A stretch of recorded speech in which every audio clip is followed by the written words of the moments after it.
Pada kesimpulannya, mau tidak mau, suka tidak suka, kita dipaksa hidup berdampingan dengan orang-orang di mana ketika kita tidak sependapat dan kita tidak mengikuti kemauannya, maka kita akan dianggap orang yang tidak baik.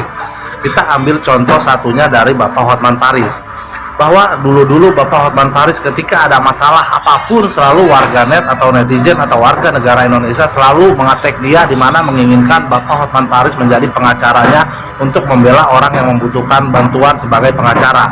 Begitupun sekarang yang terjadi pada Deddy Mulyadi, karena dianggap tidak sependapat dan tidak berpihak pada pemikiran orang-orang yang selama ini, maka Pak Deddy akan dianggap sedemikian rupa. Jadi kesimpulannya, mau tidak mau, suka tidak suka, kita akan dipaksa hidup berdampingan dengan orang-orang yang dimana kelihatan pintar, dimana kelihatan keren pada zaman era teknologi yang canggih ini, tapi pola pikirnya salah waras. Pertanyaan saya adalah, apakah mudah membangun prestasi dalam sebuah kepemerintahan atau sebuah di daerah atau di mana saja? Apakah mudah membangun prestasi yang sudah diraih oleh Kang Deddy Mulyadi selama ini?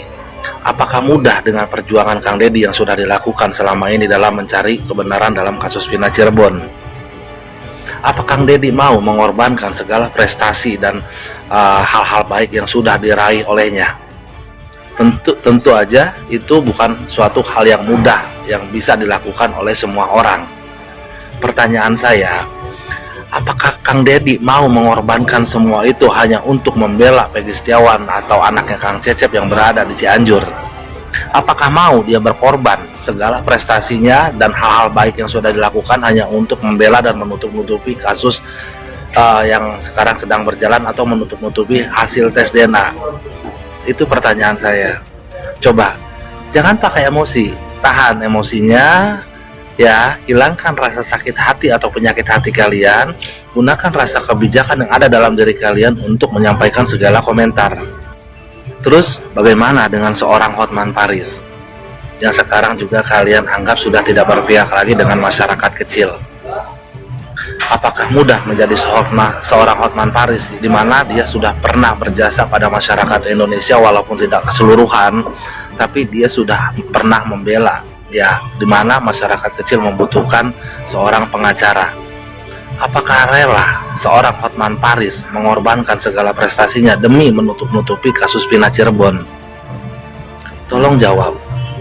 Ya, lantas bagaimana seorang Peggy Setiawan yang bekerja sebagai tukang kuli bangunan itu bisa bebas tanpa perannya seorang Hotman Paris yang mengajak 64 pengacara untuk membantu membebaskan Peggy Setiawan sampai akhirnya cepat diproses dan cepat bebas? Mohon maaf, di sini saya tidak mengurangi rasa hormat saya kepada Bapak Tony Setiawan sebagai selaku pengacaranya Peggy Setiawan. Kalau hanya kehadiran Bapak Tony Setiawan, saya yakin, sekali lagi saya tidak menghilangkan segala perjuangan yang sudah dilakukan oleh Pak Tony Setiawan, tidak. Pertanyaannya, apakah Peggy Setiawan akan bebas, ya, tanpa 64 pengacara yang sudah diarahkan oleh Bapak Hotman Paris? Oke, paham ya?